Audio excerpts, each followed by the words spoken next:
Vous êtes-vous déjà demandé à quel point les animaux peuvent être intelligents, créatifs et habiles lorsqu'il s'agit de construire? En effet, il existe sur notre planète de nombreux animaux qui, avec seulement quelques ressources de base et leur créativité, sont capables de créer des œuvres incroyablement extraordinaires. C'est dans cette optique que nous avons dressé une liste des meilleures et des plus surprenantes œuvres et structures construites par ces animaux, que nous vous présentons dans la vidéo d'aujourd'hui.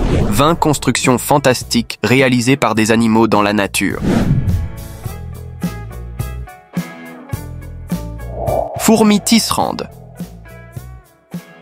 Célèbres pour leur style de construction particulier, les fourmis tisserandes sont un genre remarquable de fourmis qui se distinguent par leurs compétences uniques en matière de construction de nids à l'aide de soie et de feuilles. Ces architectes fantastiques se trouvent principalement dans les régions tropicales d'Asie, d'Afrique et d'Océanie et construisent leurs nids dans les arbres en cousant des feuilles vivantes à l'aide de leurs larves. Ces larves produisent de la soie que les fourmis adultes utilisent comme colle pour coller les bords des feuilles et créer des compartiments à l'intérieur du nid. Les nids résultant de ce travail sont des structures légères mais extrêmement résistantes qui protègent la colonie contre les prédateurs et les intempéries. Le plus intéressant est que le fait que ces fourmis produisent leurs nids dans les feuilles des arbres et non sur le sol de la forêt comme la plupart des autres espèces de fourmis réduit considérablement le risque d'attaque par des animaux terrestres.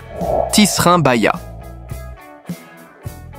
Le tisserin baya est un oiseau fascinant, célèbre pour ses extraordinaires talents de constructeur de nids. Principalement présent en Asie du Sud et du Sud-Est, ces oiseaux construisent leurs nids à l'aide de longues bandes d'herbes, de feuilles de palmier et d'autres fibres végétales qu'ils tissent habilement pour former une structure en forme de poche. Le nid est généralement suspendu à l'extrémité d'une branche d'arbre, souvent au-dessus de l'eau, pour le protéger des prédateurs, et l'entrée du nid est orientée vers le bas, ce qui permet d'empêcher les intrus et l'eau de pluie d'y pénétrer. Le processus de construction de ce nid est incroyablement méticuleux et comporte plusieurs étapes. Tout d'abord, le mâle rassemble les matériaux et commence à tisser la structure de base du nid, travaillant sans relâche, souvent pendant plusieurs semaines, pour s'assurer que le nid est solide et confortable. La raison pour laquelle le mâle est si prudent et dévoué dans le processus de construction de ce nid est très simple. Il servira à impressionner les femelles, de sorte que si une femelle approuve le nid, elle accepte le mâle comme son partenaire et le couple continue alors à perfectionner le nid ensemble. Ces nids de tisserin baya sont non seulement fonctionnels, mais aussi esthétiquement agréables, avec une forme intéressante et accrocheuse qui en fait l'une des constructions les plus impressionnantes, non seulement parmi les oiseaux, mais aussi parmi tous les animaux bâtisseurs de la nature.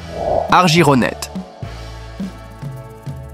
Nous allons maintenant parler d'un animal qui suscite la crainte et l'effroi chez de nombreuses personnes, une espèce d'araignée. Mais dans ce cas, même si vous n'aimez pas les araignées ou que vous en avez peur, cela vaut la peine de prendre le temps de découvrir ici les incroyables capacités de cette espèce. Connue sous le nom d'argironnette, cette espèce d'araignée est un exemple fascinant d'adaptation au milieu aquatique et vit sous l'eau, construisant des abris sous-marins connus sous le nom de cloche de plongée. Pour construire sa cloche de plongée, l'argironnette crée une bulle d'air entre ses poils hydrophobes qui l'accompagnent sous la surface de l'eau. Là, elle utilise sa soie pour construire un abri à l'aide de cette bulle d'air qui reste attachée aux plantes sous-marines, créant ainsi un endroit très similaire à la maison du personnage Sandy du dessin animé Bob l'éponge. Cet abri sert à la fois de zone de repos et de terrain de chasse, permettant à l'araignée de respirer et de se protéger des prédateurs, ce qui lui permet de rester immergée pendant de longues périodes et de ne remonter que brièvement à la surface lorsqu'elle a besoin de se réapprovisionner en oxygène.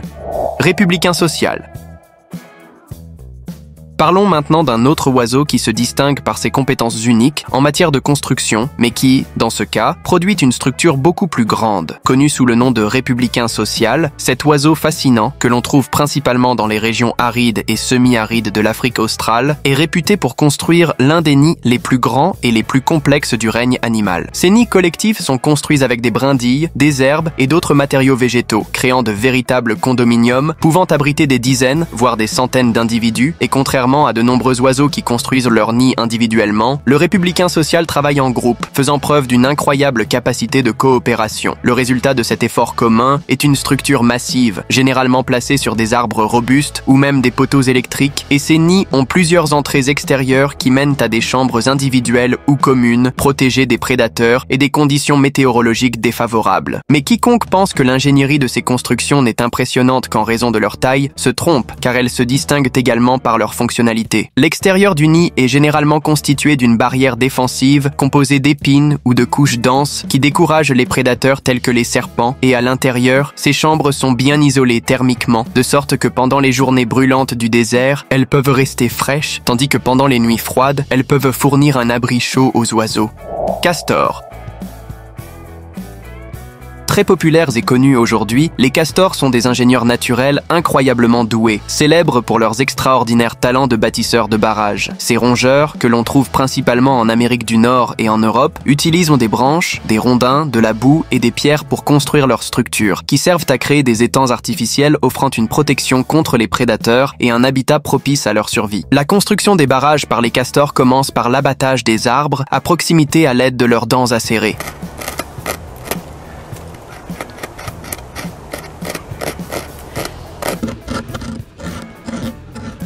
Ils traînent ensuite les troncs et les branches jusqu'à l'endroit voulu et commencent à les empiler, en comblant les trous avec de la boue et des pierres pour créer une barrière solide qui empêche l'eau de passer, élevant ainsi son niveau et créant un étang stable où ils construisent leurs terriers. Ces terriers de castors sont tout aussi impressionnants et servent de refuge aux colonies, offrant une protection contre les prédateurs et les intempéries, où les castors dorment et s'occupent de leurs petits. Et si aujourd'hui les castors sont considérés comme des animaux symbolisant la construction et la réalisation de grands travaux, ce n'est pas un hasard. En effet, dans certains cas, ces animaux peuvent élever le niveau de leurs projets et créer des structures si grandes et majestueuses qu'elles sont même capables d'influencer et de transformer de manière significative des écosystèmes entiers, souvent de manière positive et avec pour résultat la formation de paysages et d'écosystèmes uniques, mais aussi dans de nombreux cas en générant des problèmes et des impacts négatifs, ce qui signifie que ces structures finissent par devoir être enlevées, la plupart du temps manuellement, mais aussi dans de nombreux cas à l'aide de machines telles que des excavateurs en raison de leur grande taille. Abeilles coupeuses de feuilles. Vous connaissez sans doute les fameuses fourmis coupeuses de feuilles qui passent le plus clair de leur temps à ramasser les feuilles des plantes pour leur survie, ou du moins vous en avez entendu parler, n'est-ce pas? Mais le croiriez-vous si nous vous disions qu'il existe des abeilles qui effectuent également ce processus de coupe des feuilles dans la nature? Connus sous le nom d'abeilles coupeuses de feuilles, ces petits insectes effectuent un processus similaire à celui des célèbres fourmis coupeuses de feuilles, mais à la différence des fourmis, ces abeilles n'utilisent pas les feuilles pour se nourrir, mais plutôt pour faire leur nid. Ces abeilles sont solitaires et se caractérisent par le découpage de petits morceaux de feuilles ou de pétales pour construire leur nid, soit dans des cavités en bois existantes, soit en creusant des terriers dans le sol. Une fois qu'elles ont choisi le trou qui servira de site de nidification, ces abeilles le recouvrent de ces morceaux de feuilles qu'elles ont coupés. Chacune de ces chambres individuelles abritera un œuf et un mélange de pollen et de nectar qui servira de nourriture aux larves au cours de leur développement. Et après tout cela, les abeilles coupeuses de feuilles referment l'entrée de ces endroits, garantissant ainsi la sécurité et la protection des larves au cours de leur phase initiale de développement. Abeilles européennes. Et si les abeilles que nous venons de vous montrer sont un exemple du caractère incroyable et fascinant des œuvres et des constructions réalisées par les insectes dans la nature, il n'en va pas autrement des abeilles mellifères, qui sont les abeilles productrices de miel. Peut-être que beaucoup de gens ne trouvent pas intéressant le travail de ces animaux parce qu'ils sont habitués à voir leur image assez souvent, mais nous devons quand même admettre que les structures réalisées par ces petits insectes sont vraiment étonnantes. Probablement, l'espèce la plus connue qui vient à l'esprit de la plupart des gens lorsqu'ils parlent d'abeilles mellifères est l'abeille mellifères européennes, et tout comme les autres espèces, elles construisent des structures qui leur servent de maison, appelées ruches. Ces ruches sont constituées de rayons de cire parfaitement hexagonaux qui servent de pouponnières pour les larves, de réserves de miel et de pollen et d'espaces de circulation pour la colonie. La forme hexagonale des alvéoles n'est pas seulement belle, elle est aussi incroyablement fonctionnelle, car cette géométrie maximise l'utilisation de l'espace et de la cire, ce qui permet aux abeilles de stocker autant de nourriture que possible avec un minimum de matériel et d'espace. Cette conception efficace, fruit de millions d'années d'évolution, est si parfaite que même les ingénieurs étudient sa structure pour optimiser les matériaux. Fourmis moissonneuses indiennes. Trouvées principalement dans les régions arides et semi-arides d'Asie, les fourmis moissonneuses indiennes sont connues pour leur grande capacité d'organisation et de division du travail et peuvent être considérées comme de véritables spécialistes de la collecte et du stockage des graines, contribuant ainsi à l'écologie locale. Ces fourmis construisent des nids souterrains composés de plusieurs chambres qui servent à stocker les graines, à soigner les larves et à abriter la reine, et l'architecture de ces nids est assez impressionnante, avec l'entrée qui présente un aspect très curieux vu d'en haut, rappelant beaucoup un labyrinthe labyrinthe avec des murs concentriques qui empêchent l'eau de pluie de pénétrer dans le nid, et on pense également que l'entrée ainsi réalisée a une fonction protectrice contre les prédateurs, rendant difficile leur entrée dans la fourmilière. Trichoptères.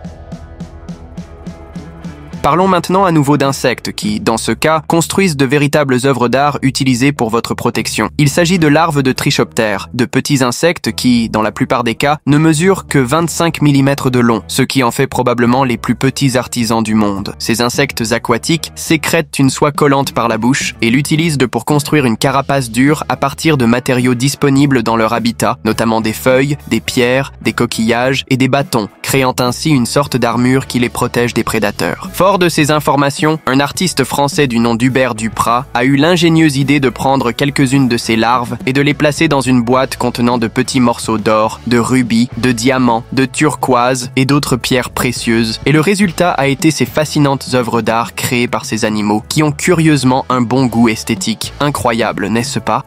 Couturière à longue queue.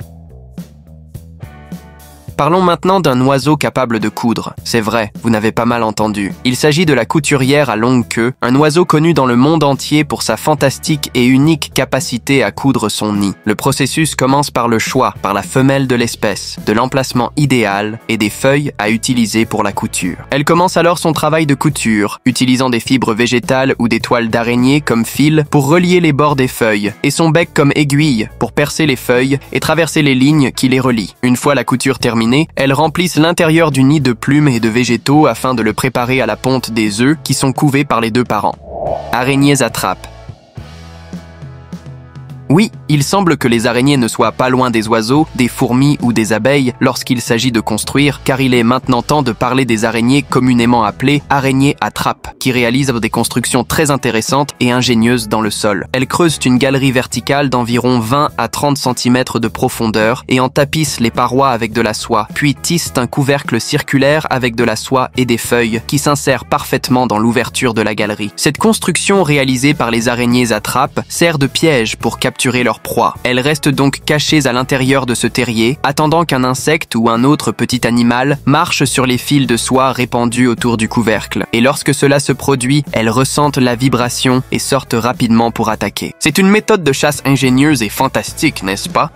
Termite boussole. Le termite boussole est une espèce de termite endémique de l'Australie qui se distingue par ses constructions impressionnantes. Ces termites sont capables d'ériger des nids en forme de plaques verticales, pouvant atteindre jusqu'à 4 mètres de hauteur et orientés dans le sens nord-sud, comme des boussoles guidées par le champ magnétique terrestre, d'où l'inspiration du nom de termite boussole. Cette forme et cette orientation permettent une régulation thermique efficace. Pendant les heures les plus chaudes de la journée, seul un mince côté du nid est exposé au soleil intense, ce qui réduit la surchauffe interne et assure des conditions d'habitabilité à la colonie, tandis que la nuit et au petit matin, lorsque la température extérieure est plus douce, les termites peuvent se déplacer plus librement à l'intérieur du nid sans souffrir d'une chaleur excessive. Ce phénomène est très curieux et soulève un certain nombre de questions, notamment comment ces termites savent-ils dans quelle direction construire? En fait, il existe des preuves que le champ magnétique terrestre guide les termites dans la construction de leur nid, mais la façon dont ils perçoivent ce champ magnétique reste un mystère. Fournier roux. Nous avons déjà parlé d'oiseaux qui construisent de très beaux nids, d'autres qui construisent de très grands nids, et maintenant nous allons parler d'un oiseau qui se distingue par la construction d'un nid très solide, le fournier roux. Cet oiseau, que l'on trouve dans différentes régions d'Amérique du Sud, est réputé pour construire des nids solides et bien structurés à l'aide de boue. La structure du nid qu'il construit se compose d'une base solide et de parois épaisses, réalisées à l'aide d'un mélange de boue et de fibres végétales, d'herbes, de poils et d'autres matériaux supplémentaires qui contribuent à rendre le nid plus résistant. La construction de ce nid fantastique peut prendre plusieurs semaines, et pendant ce temps, le couple travaille sans relâche, transportant de petites quantités de boue et les moulant avec leurs becs et leurs pattes. Le résultat est un nid durable et très résistant qui peut supporter des climats difficiles tels que la pluie et les vents forts, tout en restant intact. Guêpe.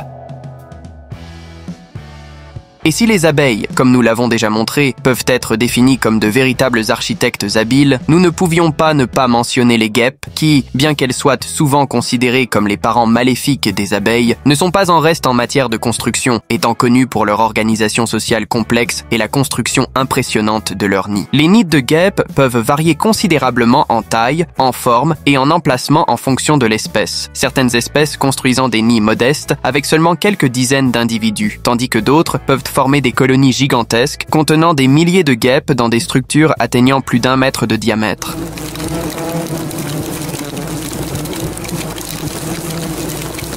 Et si la plupart de ces nids sont construits dans des endroits prévisibles, tels que les branches d'arbres, les bords de toit et les cavités dans le sol, certaines guêpes finissent par choisir des endroits assez inhabituels pour construire leurs nids, tels que dans des meubles de maison ou même dans des véhicules abandonnés, ce qui signifie que ces nids finissent souvent par devoir être enlevés.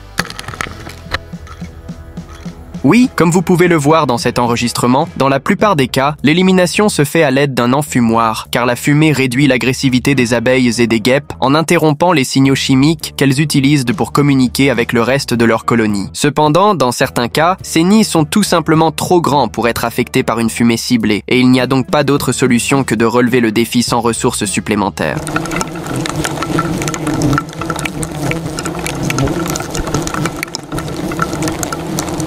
Effrayant, non, ces guêpes attaquent avec une telle force qu'on les entend frapper furieusement contre la caméra.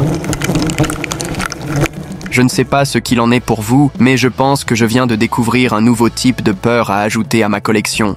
Radeau de fourmis.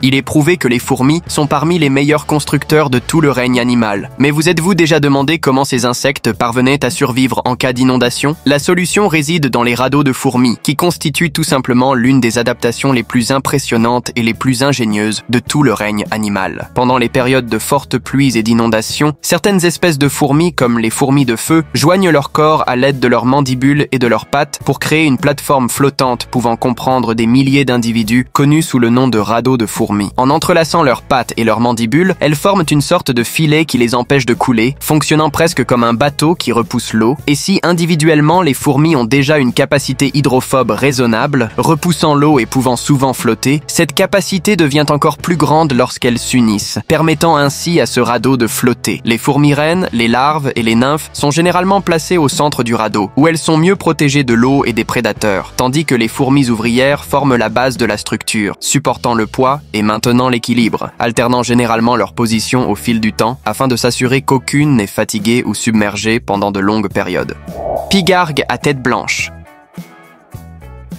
Populairement connus pour être un symbole des États-Unis, les pigargues à tête blanche sont une autre espèce d'oiseau connue pour construire de grands nids. Grâce à sa vue extrêmement perçante, qui lui permet de détecter ses proies à grande distance, et à ses griffes puissantes, le pigargue à tête blanche est un oiseau de proie qui occupe le sommet de la chaîne alimentaire et se nourrit principalement de poissons, mais peut aussi chasser d'autres animaux et utiliser des carcasses en cas de besoin. Lorsqu'il s'agit de construire un nid, le couple pigargues à tête blanche choisit ensemble le site du nid et le construit généralement dans des endroits élevés comme des montagnes ou de grands arbres, en utilisant des bâtons et des brindilles pour l'extérieur et des feuilles et d'autres matériaux souples pour l'intérieur. Ces nids peuvent être réutilisés d'une année à l'autre, constamment agrandis par le couple reproducteur, et au fur et à mesure que de nouvelles branches et couches sont ajoutées, ce nid peut atteindre des tailles majestueuses et impressionnantes qui offrent suffisamment d'espace pour que la femelle puisse pondre ses œufs, les couverts et s'occuper des oisillons en toute sécurité.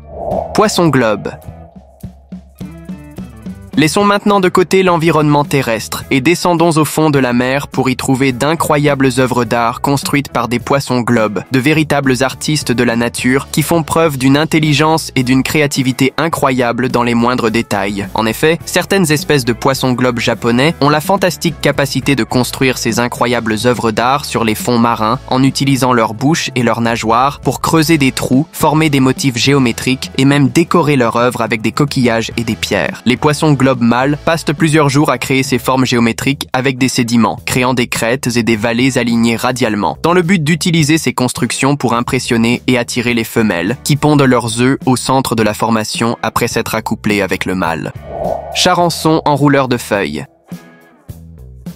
Connus sous le nom de charançons enrouleurs de feuilles, ces petits animaux font partie d'une famille d'insectes composée de plus de 2000 espèces qui ont l'habitude d'enrouler les feuilles de diverses plantes. Ce comportement est principalement le fait des femelles, qui pratiquent des incisions dans les feuilles pour y déposer leurs œufs, puis enroulent la feuille entière, ou une partie seulement, en formant une structure semblable à un petit cigare. Les larves se nourrissent ensuite de la feuille enroulée jusqu'à la fin de leur développement. Cependant, bien que le processus soit intéressant à observer et que le résultat final de ce travail soit vraiment admirable, certaines de ces espèces sont actuellement considérées comme des ravageurs agricoles, car elles peuvent causer des dommages aux feuilles ou aux fruits de diverses plantes. Siciridae. Connus sous le nom de Siciridae, ces insectes passent une grande partie de leur vie au stade larvaire, et c'est au cours de cette période qu'ils construisent d'incroyables structures, apparaissant comme de véritables imprimantes 3D de la nature. En effet, elles tissent un petit cocon pour la nymphose, composé d'un filet extérieur et d'une couverture intérieure résistante. Ces larves sont capables de produire une sorte de soie dans leurs glandes salivaires, et c'est grâce à celles-ci qu'elles construisent ces structures, dans un processus très intéressant à observer.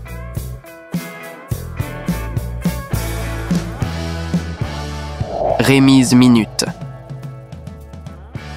Enfin, parlons du Rémise minute, une espèce d'oiseau africain qui a une stratégie très intéressante pour construire ses nids, dont le but principal est de protéger ses œufs et ses poussins. Ces animaux avisés construisent un nid globulaire fait de toiles d'araignée et de fibres de soie provenant de diverses plantes, et ce nid comporte 2 ouvertures stratégiques. Ainsi, les nids de ces oiseaux ont une vraie ouverture, cachée pour l'entrée des parents, et une autre fausse ouverture qui ressemble à l'entrée principale, mais qui conduit en fait les serpents et autres prédateurs dans une chambre vide. Mais qu'en pensez-vous? Quelle est la construction animale la plus surprenante et la plus fantastique de cette liste? Dites-nous dans les commentaires laquelle vous a le plus impressionné, et si vous avez aimé la vidéo, abonnez-vous à la chaîne pour rester au courant de tous les contenus que nous proposons ici. C'est tout pour aujourd'hui, merci d'avoir regardé et à la prochaine fois.